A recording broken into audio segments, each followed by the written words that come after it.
Friday in that training. It should run about 45 minutes. So with that, I'm going to go ahead and pivot over and introduce Roni. So many of you on the call, especially you veterans, know who Roni Bell is. Roni's been a part of our organization for many, many years. I've known Roni for the 22 years I've been in the business. I don't know exactly when she got started in the business. We'll kind of let her give us a little bit of background. But Roni has really developed her personal practice. She has been a sales leader in the past. She's currently really one of the top agents in the organization. I looked up her numbers as of this morning. She's actually the number 21 agent in the entire country in overall sales, and she's number 2 in Medicare. So she has figured out how to run a very, very successful practice. And I believe she'll kind of confirm this with us, but I believe most of this is done locally. She's not someone who is selling across 30 states or, working leads in that fashion. It's more local branding, local marketing, storefront, building her own personal brand on a local basis. So I think a lot of you will be able to benefit from the comments that we're going to work our way through today with Roni. So Roni, are you muted or unmuted, or I can ask you to unmute if that's easier. I'm unmuted now. Perfect. So thank you for joining us. I know I'd reached out before you and Rick went on the Danube River cruise. We actually haven't had Ray talk to us yet. So you're the first person that went on that Danube River cruise. So I'd like to start off by just asking you, how was the cruise? Oh, it was amazing. So much fun. You've traveled with Health Markets. How did this compare to other places you've gone and other things that you've done? Well, the President's Cup are different than any other trip. I mean, I went as a +1 with Rick because it was the top 20 agents. So I didn't qualify for that. So I was a +1, but you've got the top 20 agents. So it's just a small group of people, top, I don't know, maybe 5 sales leaders, top 3 TVPs. So it was amazing. I mean, it's just first class all the way and just a lot of fun. River cruise, most of us here would be like the younger people on the river cruise. So I kind of felt bad for the people that booked the cruise thinking it was like their contemporaries normally say it is, because when you bring 60 Health Markets people, it just changed the whole focus of that river cruise. But it was a blast. It was a great time. That's awesome. Well, congratulations to you and Rick in qualifying. I know that had to be an incredible trip. So I kind of want to back up though and start from the beginning. You've been with the organization a long time. I don't even know exactly what year you started, but I'd love to just kind of have you share your Health Markets story, how you got started in the business, how this business has evolved. I know you've lived in different places throughout the course of your career. You filled different roles throughout the course of your career. So if you'd maybe just kind of give us a little bit of history, that would be awesome. So I have a more unusual track than most in a lot of ways. Well, probably not if some of you ever try to get your spouse to come on board, but I got licensed in '99. At that point, we were living in Bloomington, Indiana. I left my full-time job to help Rick, who was a sales leader whose team was growing. So I was managing a retail store, and I was just burnt out. And he's like, you need to come help me grow the business. So I ended up leaving my full-time position with benefits to help Rick grow his business as, at that point, a sales leader is what he was doing. So we did that. We moved to Ohio. He got promoted to, then it was division manager, whatever it was, in 2002. So I had a weird route. So basically I've done whatever was helpful for the first probably 10, 15 years. So I did a lot of training. I've done recruiting. I've done interviewing. I was in sales. I was a sales leader when that was what they needed. So I did all that kind of stuff. And then eventually I said, I just really want to do my own thing. So in 2014, I walked away from the sale. No, 2014, I opened my storefront. I think in 2015 or 2016, I decided I was really over the doing anything for anybody else. So I know that sounds bad, but it's just true. So I just wanted to have my own little storefront, my own little town, and not deal with anything else. So I've been doing that since 2016, and it works great for me. So yeah, that's That's my story. So people think I've been doing this for 20 some years. Not really. I've been licensed. I've been with Health Markets 24 years. Rick started in 97, so even longer than that if you include being a spouse of an employee of an agent. But yeah, in terms of me being an agent, just doing my own thing, it's really been probably since 2016. And that's really only 7 years. I mean, that's not an enormous amount of time in that role. It's really not. And it's crazy when I look at my 1099s and my tax returns, just the cash difference between 2014 and now. It's just ridiculous. So I'd like to focus on the last 7 years. I mean, I know what we all did. I know how we built businesses 20 years ago, but I think, what's pertinent is the last 7 years, because that's when you built your personal practice, your own personal brand. And so I'm just interested, as you kind of moved into that role, you obviously had a lot of perspective and a lot of past experience and successful agents you'd seen, figure this out. But what did you do when you were launching? Because you probably launched 7 years ago into your own personal practice with more context and more understanding of what it took to be successful than most agents just coming into the business. So I think with that line of sight, you probably did some things that uniquely positioned you. So I'm just interested in what were the kind of granular activities that you engaged in 7 years ago to really get your practice launched? So when I opened the storefront, I was a little nervous that I was used to being in the field, driving out, meeting people, having that freedom. So I was a little scared, like, I don't know if I can do 9 to 5 in an office. Like I've been a wild and free for all this time. So I got just a really basic storefront, and I figured it doesn't need to be fancy. It doesn't need to be the Taj Mahal. I need a comfortable space where people come in and they feel comfortable.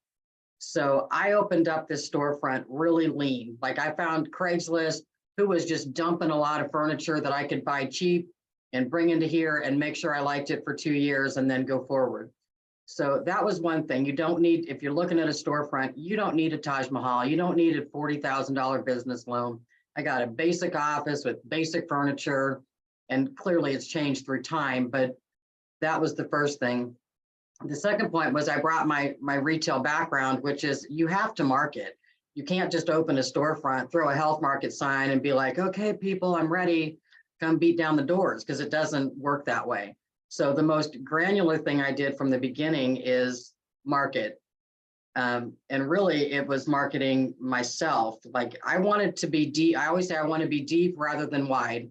I want to be within like 15 miles of my storefront. I want to be the absolute go-to in my town. So, in the surrounding towns, I'm not licensed and I'm just here for people to come in and sit down with me that want a face-to-face agent that they want a lifetime relationship with.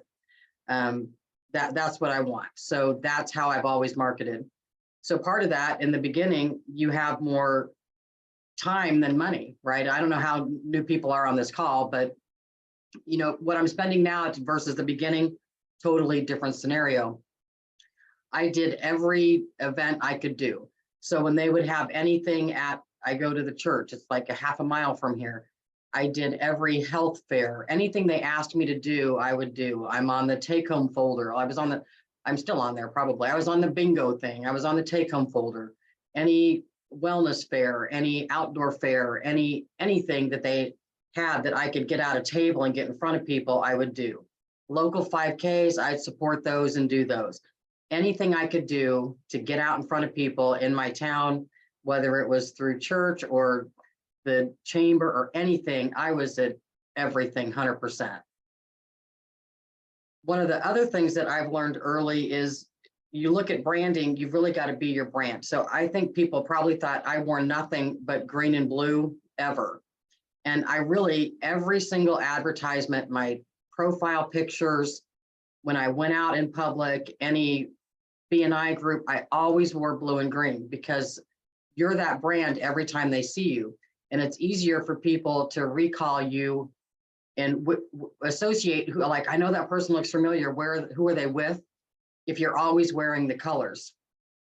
Now, I'm not a polo shirt guy. Like, Steve, you look great in nice Health Markets polo. I'm not going to wear a polo shirt. It's just not my style. So I would look at the stuff online, especially for the ladies, and be like, you've got to be kidding. I'm not going to wear that. So I would just wear blue and green. But every single advertisement to this day, everything, when I went to Nashville, I brought something specifically to take a new profile picture. I picked a green shirt because I knew that's what I wanted on my card. So you need to be your ad. You need to be who they're looking at. And you're not promoting, you are promoting health markets, but from the beginning, I've been Ronnie Bell Health Markets, not Health Markets Ronnie Bell.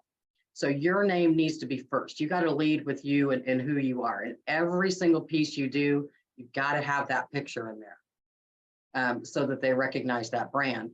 And then when they see you out at these different events, it's just another layering piece. I had my car wrapped in the beginning, which the way I drive, which is kind of risky. I was like, oh, I don't know. You can't flip anybody off. You got to watch the speed limit. But it was great because then people would say, oh, I saw you at Costco and I figured it was divine intervention. I've got to call you.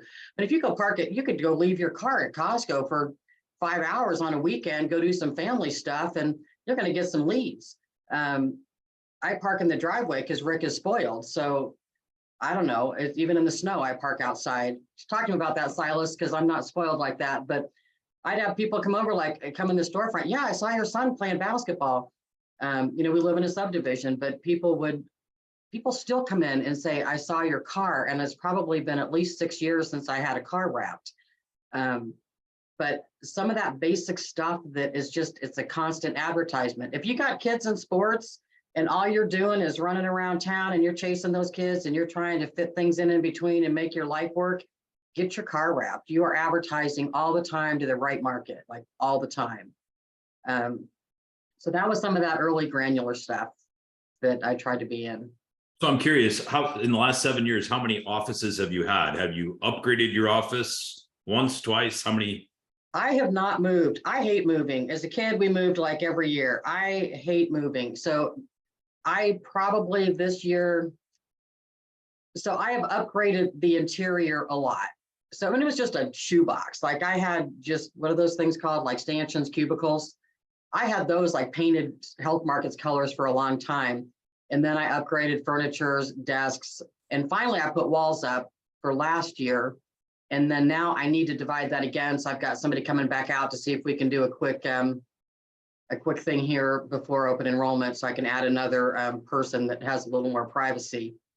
And I worked out with my landlord, like, hey, I need to do this. And I'm sure you're not going to pay for a build out. I've been here for 9 years, but if you'd freeze my rent for 3 years, I'll pay for the build out.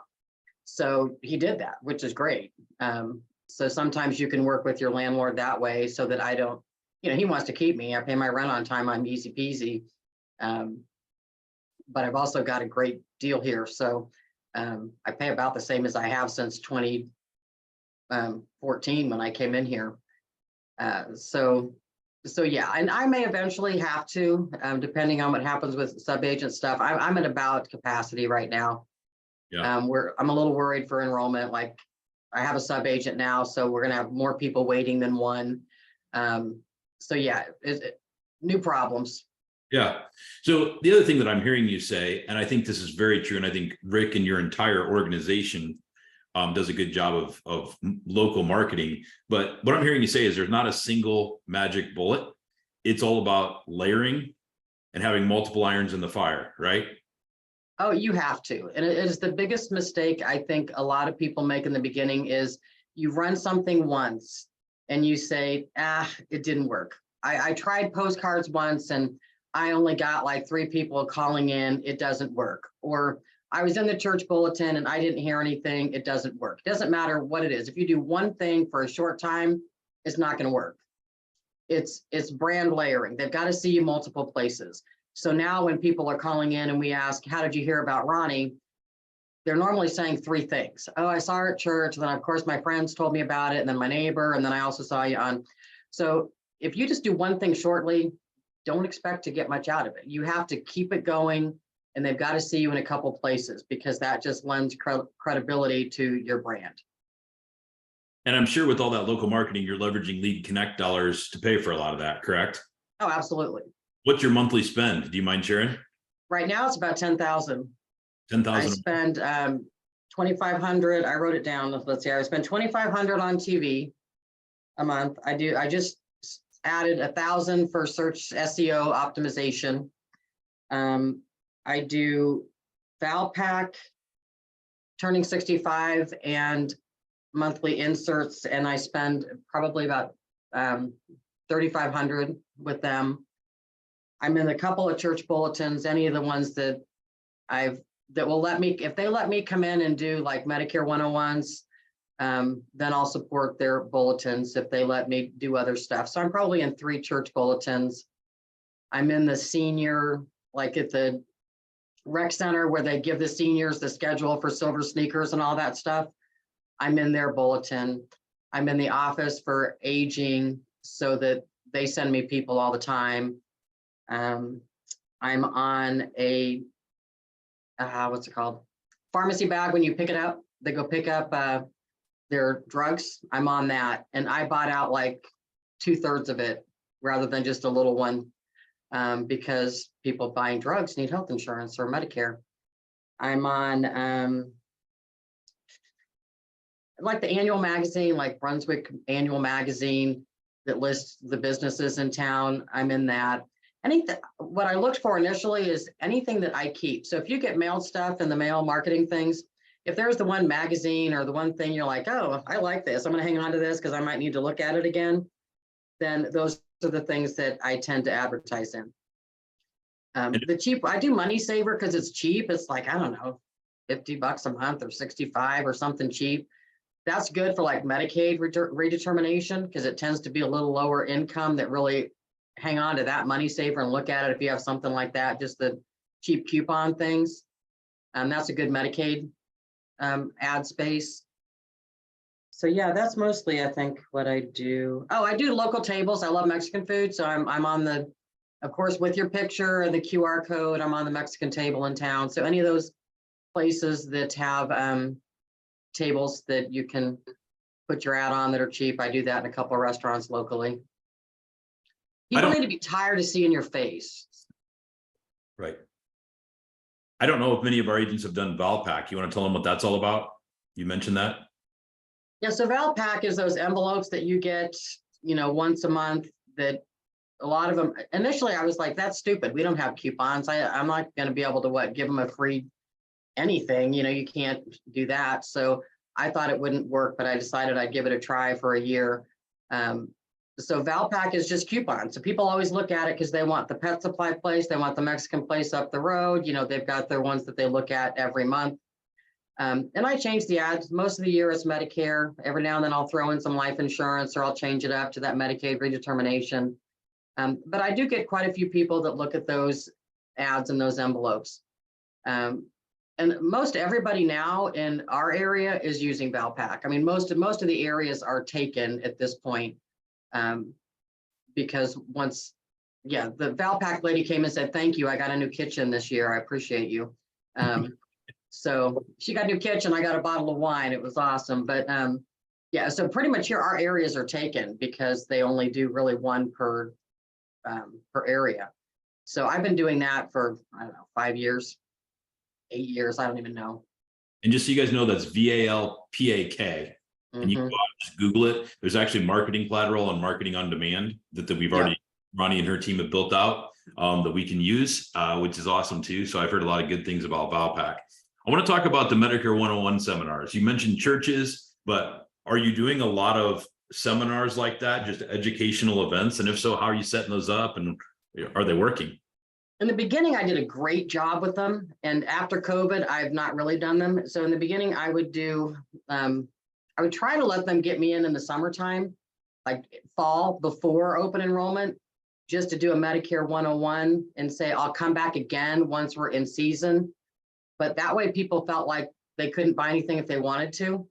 So just going into Medicare 101, and then they would kind of know me and it would set up for them to want to come in during open enrollment. So I've done them in the churches. I've done lunch and learns. I've reached out to the Office on Aging. So they've had me do lunch and learns.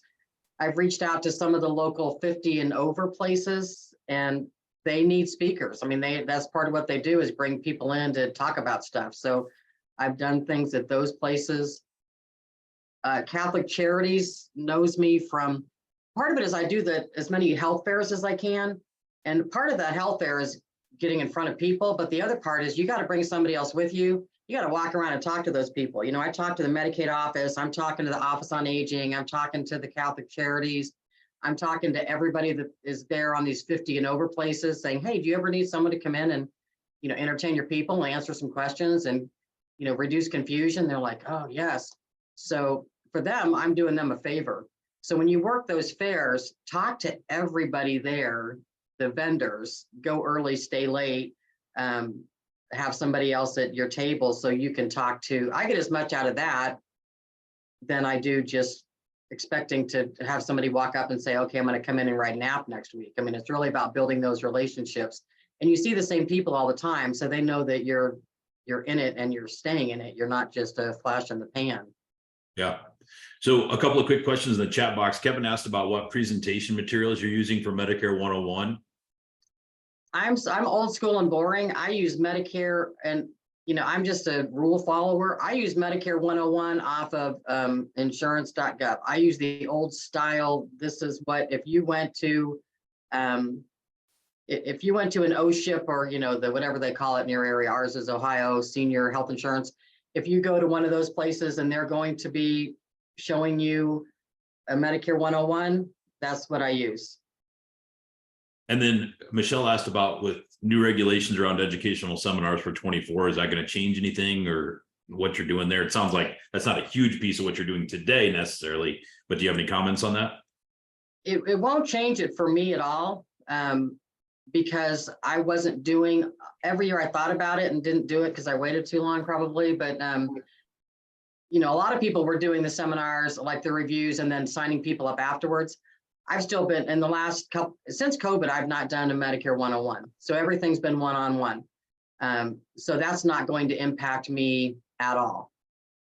It is interesting. I was on a call this morning at 8:30 with some sales leaders from across the country, just talking through some things and helping new agents getting started and brainstorming. And one of the things that came up is one of these gentlemen had attended a Medicare training event, and there were 6 multi-million-dollar producers on the stage, and somebody in the crowd had asked, what, as a new agent, what is the one thing that you would do to get your business started in the Medicare space? And every one of the 6 said, I would do educational seminars.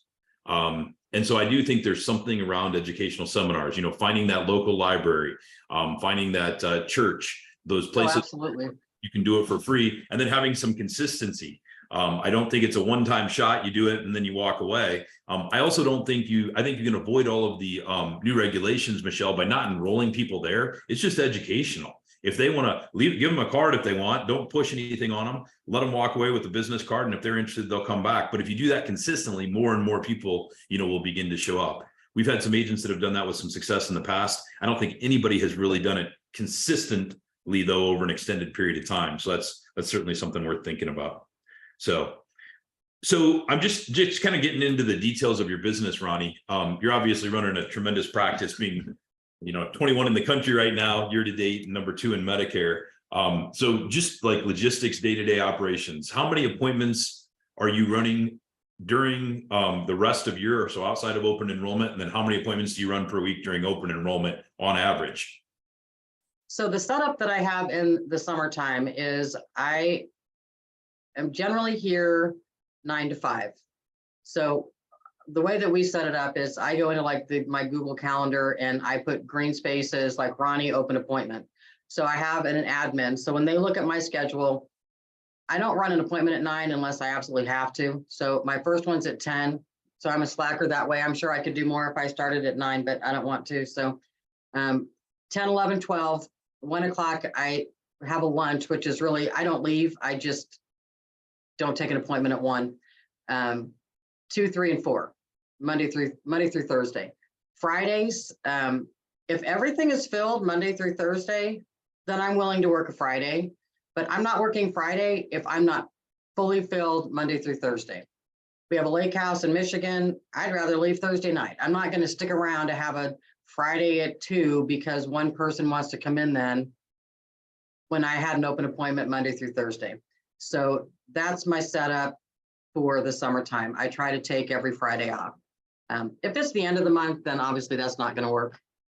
if my schedule is full and people want to enroll, I'm going to come to work on Friday. I mean, it's just sort of common sense, but I had one scheduled for a Friday at 4 that they may retire sometime. I do those all the time, but I'm not doing them Friday at 4. It's just respecting your life, right? Like, no, thank you. So when you're busy enough, you can make those decisions, right? You're like, I'm not doing that. My kids are home for the summer. They go back to college. I want family time. So that's my priority to be able to do that. Now, but if I'm full all week, I'll work Friday. So that's what I do during the week. I've taken a lot of vacation this year. So I'm done with vacations now. We just came back, and you keep saying 21. I'm kind of pissed because I was 17 2 weeks ago. Then I went to 19. And then today, I guess numbers are up and I dropped to 21. But I guess Danu was worth it, but it still kind of pisses me off. But anyway, so yeah, so I've taken a lot of vacation. I've taken Fridays off. I'm done with vacation now until after December 7th. And I'll work crazy hours. Like, what else? I don't snow ski. I don't really snowmobile. So what am I going to do besides work, right? The kids are away at college. Rick travels a lot. I just plan to work all the time. From, September, I'm going to meet with as many of my current clients as I can just to confirm their situation. And October 1 through December 7th, you can do anything for, 12 weeks. I'll work whatever it takes. If it is 60, 70, 80 hours a week to see everybody I need to see to be able to take care of my current clients and also get new business, then I'm going to do that. It just depends where the need is. I'll show up. Year before last, I worked 7 days a week and it was terrible. I decided I can't do that anymore. I can't work 7 days a week. But I start at 9 and I end at about 8 o'clock at night in season. I did want to say about, I don't know how many of you do Medicare. Somebody reached out yesterday from Columbus and asked for some tricks to do more than 50 apps in Medicare season. Number one, you got to get that AHIP done.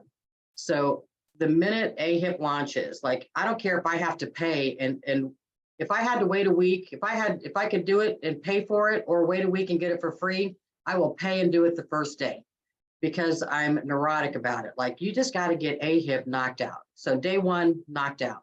Then I put on my calendar, whenever something launches, I get every carrier done the day that it launches. So that's the easy part, right? I mean, you're just getting that stuff out of the way. So FFM, already done with that. I'm completely 100% done with all my training. As soon as it launched, I finished it. So, and I know that this sounds arrogant and I don't mean it to, but I've got people on our team that have written, they're like number 1,623 in the company, and they don't have time to do AHIP. And I'm like, what are you doing? You're not that busy. Trust me, if I look at your calendar versus mine, if I can get it done the same day, so can you, or maybe that week. But you just got to get it done, because the real learning comes in.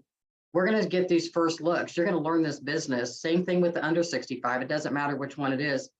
The real learning and being able to have a lot of Medicare business or under 65 business is knowing your product. So if you're pushing back on how long it takes you to get this other stuff done, you're robbing yourself of time that's going to make you exceptional. Because my goal is, as soon as I start getting those books, I commit all of them to memory. I need to be able to show them that book upside down and say, this is your copay, this is your plan. I need to be able to triage in my brain which plan I'm showing. And that's what makes you look professional. You don't need to be like, oh, let me see, let me look at the book and see what that copay is going to be. I already know them, because I've already got that other shit out of the way. And all I'm doing is learning, how can I best provide for my clients? So I'm a really strong proponent of getting all that stuff just out of the way. It's kind of like getting when you first got licensed, okay, you just passed your license exam. That's awesome. Did you know how to sell for health markets? No, you got to learn it all. So think about it the same way. So you're just jumping in. Somebody asked me, how do I get referrals? He said, I'm going to try that. Bring 2 people with you to your next appointment. I would lose my shit if I had 2 extra people come in on an appointment, because I'm scheduled so tight, I wouldn't have time to do that.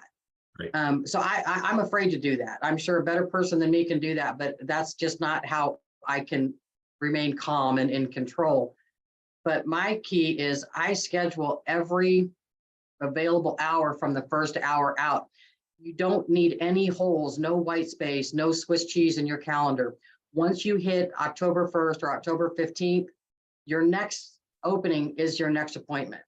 It's not, okay, we got Wednesday or Thursday. No, if you're launching Monday, you need to have every hour, because the more people you help early, that's when you say, I can also help your friends, but tell them to call and mention your name and I'll make sure they get in.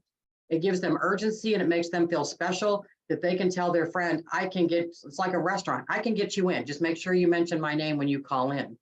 But if you can get referrals from your first week of business, that second wave of people is also going to bring you new people you don't have and more referrals. But if you're waiting and you're kind of swimming in it to get it going until mid-November, you may not be able to get them in time, especially with a 48-hour scope, right? Yep. So fill up every hour starting October 15th, have no white space. Don't give them a choice. It's like a doctor's office. I've got this one or this one. Which one do you want? Right. That's it. I would say that gives me an extra 50 apps every season by doing it that way. Well, and I heard you say too, you're starting in September, and we're doing the same thing. Is we don't have enough time in the AEP OEP time frame to get everything done that needs to get done. So we're starting earlier and earlier in the year as far as just touching base with clients and having those conversations. You can do a lot in the month of September with your existing clients as far as starting the conversation. Oh, we used to go to Florida. My birthday is September 16th. My stepdaughter's is September 20th. She's in Florida. We would have a nice long beach weekend, always that weekend, 16th through the 20th. I can't do it now. There's too much. I can do it in August. I can do it in January. I just can't do it this time of year. I wouldn't even be relaxing. Like there's just too much to do. Right. So I know you do a tremendous amount of marketing. Are you buying leads at all anymore? No. I hated picking up the phone. They talked about call reluctance. If I hadn't built a business, I wouldn't be in this business because I did not pick up the phone. And my early testament to like my low income was my reluctance to pick up the phone. And I never liked to ask for help. And I felt like I just was terrible on the phone. I don't do live transfers. We've not made any outbound phone calls. And I'm going to say at least 5 years, if not longer. Enrollment, the trickier thing is actually seeing everybody. So I did hire a sub agent because I can't tell people year round, like, I want to be your agent for a lifetime. I'm not beholden to any company. We may change carriers from time to time, but my goal is you come to me, I help you for the rest of your career, that you're happy with me and we may change carriers, but you're going to stick with me. I can't tell them that. And then I'm going to take care of them and then have them call and say, sorry, I'm too busy helping new people to ever talk to you again. Because if you're trying to go deep in your town, you're going to get a reputation of, well, she's not going to help you once she signed you up. So when I start getting nervous, like, can I do this? I have to hire somebody else, right? Then I've got to have the capacity. So I have a sub agent. She's been here about 1.5 years. She's just now starting to really run more appointments. Because I wanted it to be that if you're meeting with her, it's the same thought process as meeting with me. But I needed to have somebody to make sure that I can be true to my word. And then I hired a part-time person who will basically help with the under 65 re-enrolls only, not Medicare, and be here to, once we get something done, that I can say, okay, Diane over here is going to finish her applications, finish the typing portion of things. Well, I was going to say, I know you do an enormous amount of Medicare, but you also do under 65. And I want to accentuate that point and maybe talk about it a little bit, because I do think at times people gravitate into Medicare and they just abandon the under 65 space. But I still think there continue to be tremendous opportunities in that space too. What are your thoughts? Absolutely. With the under 65. That's a good, if you look at, I keep a little Excel spreadsheet of what we write every day. And then I just go back and highlight it once I got paid on it. Helps make sure that people get issued so nothing falls between the cracks.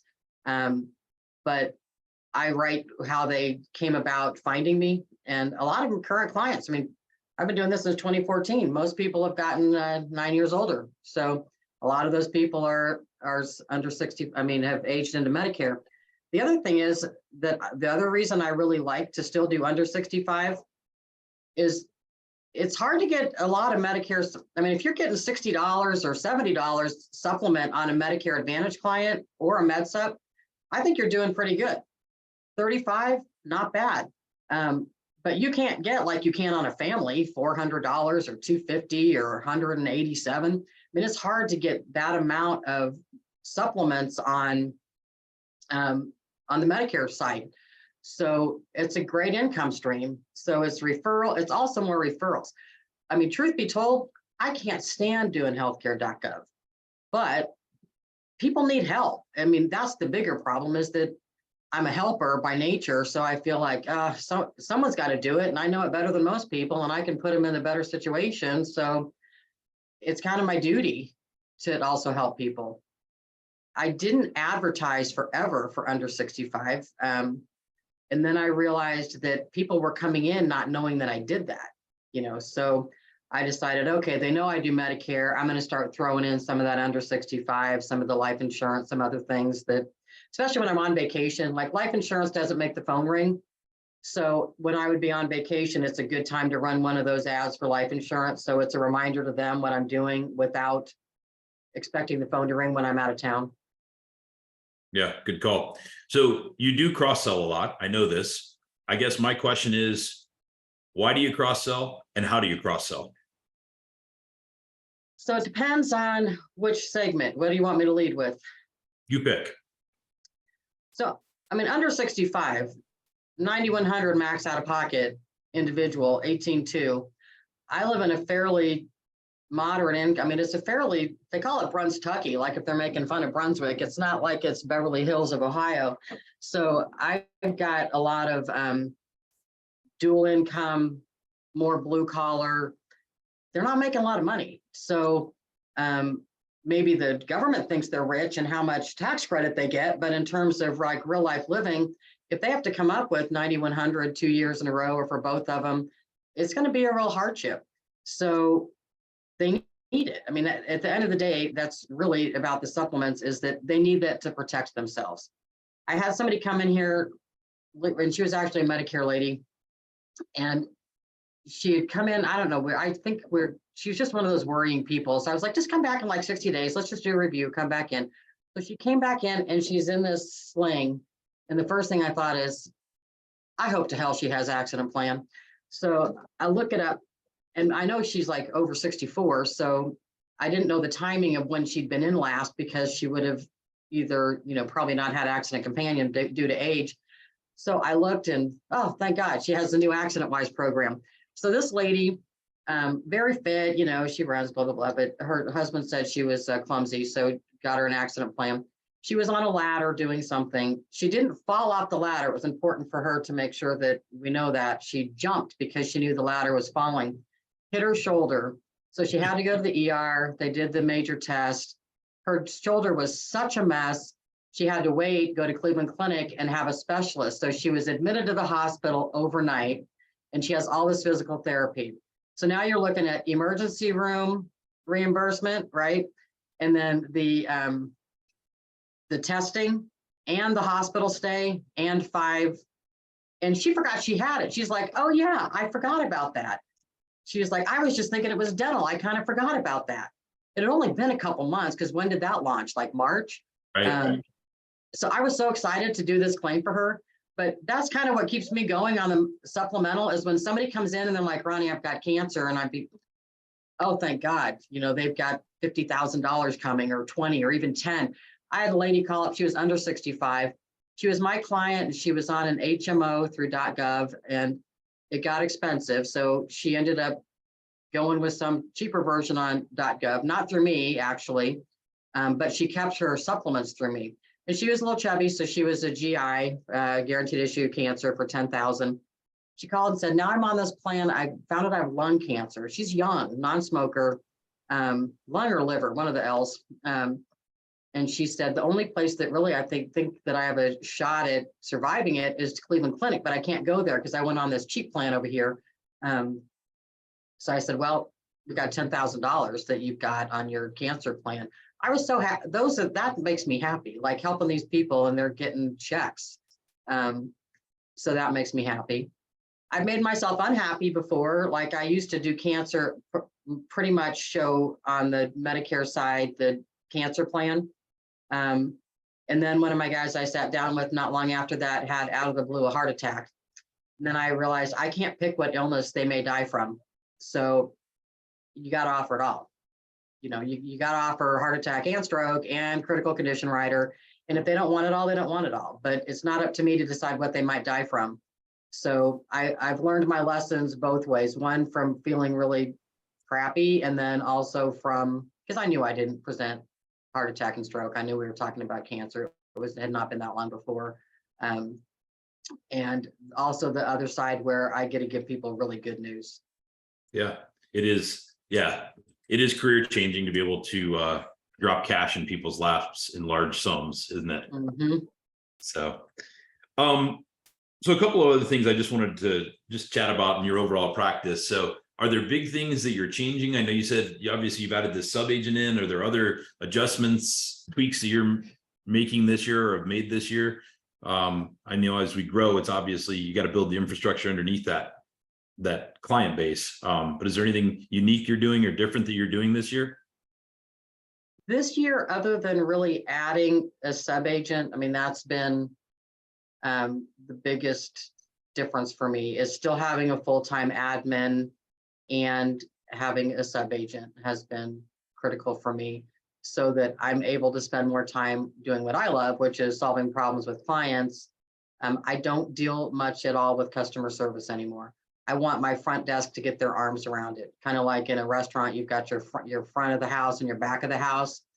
I don't want my sub-agent being a glorified admin. I want my admin doing the admin, and I want my sub-agent working with clients, and I want myself working with clients. So that is the biggest thing for this year. Next year, I want to do more with a couple things. One is I do need to get back to the Medicare 101s. I'm also really interested in, I'm hearing, you know, I'm always listening to what my clients are saying, and more people are saying, I was looking at stuff on YouTube. So I've been doing some research ahead of time on YouTube. And I thought, well, geez, I should be doing YouTube videos. They should be watching me on YouTube, and then I can send them out like, hey, we've got an appointment, check out these videos. Now, that is not something I would tackle now, but next year, because there's compliance, but next year, I want to do little snippets of Medicare 101s, like what is Medicare, you know, what Medicare Advantage versus Medicare Supplement. I want to do like short little segments on YouTube and really become the education. I mean, I don't need to be nationwide, but around here, and to have that asset to give to people that if they want to study it before they come in, that they have opportunity to take a look at some of that stuff. Yeah, I think that's great. And I agree totally with you. I've been wanting to build that content out as well. I think Mike Kateri has done a pretty good job with that over the years. Yes. And we have some other agents that have as well. So that's good. If Mike can do it, we can do it, Silas. I agree. So I know I don't want you to, I'm not asking you to share income numbers, but I'm interested in kind of the trajectory that you've been on. I mean, you're telling me that you're dropping 10 grand a month in marketing, which is $120,000 a year. If you're reinvesting $120,000 a year back into your business, my expectation is your current income far exceeds that. And you've built that over a 7-year time frame. Right. So, you know, some of the agents are really new on here and they don't understand where they could be in 3 years or 5 years or 7 years. Can you just speak to that a little bit? Yeah, so I think that, I mean, especially if you think the advertising budget, I think it scares me to think about the numbers sometimes, but you look at advertising budget. I don't like to think about how much I'm on the hook for every month, because it's like, oh, I got the advertising, and then I've got a storefront, and then I've got an admin, and then I've got 3 people who are depending on me for salaries, and then I bring in seasonal help. So yeah, that kind of scares me to look at that, but it's just been, I mean, the first year, 2 years are the hardest, like the first year and a half. Once you get that base and you start getting that residual, and it is exponential. I mean, my goal is to grow 20% every month. Like I look at my production history and I track it, that I need to hit 20, I need to be 20% better than the previous, the last, well, I do two things. One is I look at, so this month I did 50,000 FYCRs in August last year. So I'm like, okay, I need to do 20%. So I got to get to 60. But last month in July, I only had to beat 30,000. Well, 30,000, if I had done 44,000 the month before is kind of wimpy. So I'm like, I at least need to do 44. So my goal is either 20% or better than the previous month, is what I'm trying to do all the time. But yeah, I think that, yeah, I mean, the money is ridiculous. I mean, when you get residuals and you have, I'm not great with numbers. There's some numbers I look at a lot. People always ask me, how many clients do you think you have? I told Rick once, I'm like, I don't know, maybe 500. He's like, I think you have like 650 with United Healthcare alone, or, 850. I'm like, oh, maybe it's over 1,000 then. But when you get residuals for that every year for these people and you take care of them, and other thing is, I don't flip business. Now there's a lot of people that they're like, oh, if I take all my clients and I move them over, I can get some more FYCRs, or I don't play the switch game, because you're not gaining any ground if you're just flipping your business. I mean, the goal is to retain your business and add another 100. My goal is to add another 200 every year and retain as much as I can. So don't play the flipping game. It just, maybe it works in the short term, but not in the long run, unless there's a good reason. If it benefits your client, flip them. If it benefits you, leave it alone and get a new client. Is kind of how I work on that. But what was the question? I already forgot what I was talking about. No, that was good. We were just talking income and growth and how it snowballs. And yeah, I was scared this year when I went to do my taxes. I mean, I became an S corp because you need to do that. And I said, what can I do to reduce my taxes next year? And they said, well, you can buy a really heavy car and write that off dollar for dollar. I was perfectly happy with my car that I had prior to that. I've been paid off forever. I like paid off cars. They're my favorite, and I loved my car. And I said, okay, then I will go buy a new car that cost a lot of money. If I can write that off my taxes, it's stupid not to. But I think I was 1099 about 650 this year. and that's over a 7-year time frame building to that point. It's crazy. It is crazy. It is crazy, because I just want a little office on my own and not have to deal with any other bullshit, and just stay here and help people and have some fun and work some normal hours and be able to go to all my kids' things and help people in the community. And I wasn't aiming for what's happened, which sounds terrible, but now that that's to the trajectory, absolutely. I'm wanting to continue to. People always say, when are you going to retire? Why would I even think about retiring? This is great. I mean, I would do this forever, as long as I'm healthy and I can take the time off and vacations and time with the family. And then when the weather's shitty, I can come in and just work. I would just be inside at home anyway. What would I be doing? Right. So. Right. No, that's awesome. So as we kind of wrap things up today, this has been awesome, Roni. I've got a lot of great comments, some text messages from people saying they just love you. So I've loved Roni for many, many years. She's awesome. But do you have any advice you'd like to share, especially with new agents? I mean, I think new agents, anybody who's been here 3 years plus, they're not going anywhere. They figured this out enough that they're going to grow their business every single year. But I think it's those agents in their first 2 to 3 years. Do you have any advice? You've seen and trained and helped and observed a lot of people over the last 2 decades. What advice would you have for newbies who might be struggling right now?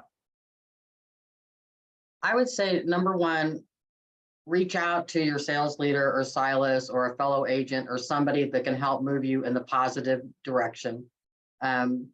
Secondly, work to your strengths. I knew that I wasn't good on the phone. I mean, I'm a quick thinker, but I don't know, I just hated the phone. So I did other things so I didn't have to do that. You can't not do other things and just avoid the phone, because then you're going to not make any money. You're going to be out of the business. So work to your strengths. Are you great on the phone? Are you just a natural? Then make that work. Make that work exponentially for you. Just figure out what you like, what parts you like, and what you're good at, and do more of that. And the stuff that you just cannot stand doing, find a way to have somebody help you do the stuff you don't want to do. Like Rick making me do all his shit work when he came in back in 1999, right? So the stuff you don't want to do, find a way. I don't care if it's thank you cards and you've got a ninth grader, have them write thank you cards or birthday cards or all those things that you don't want to do. That and just, reach out for a hand up. Health Market. There's so many people that can help you do what you need to do. And I found that 99% of people will share what they're doing and lend a helping hand. So if there's something you're struggling with, and it can be anything, but just jump in, and you got to commit. Like, you just got to commit that this is where you want to be, and you're going to find your path, and no path is the same.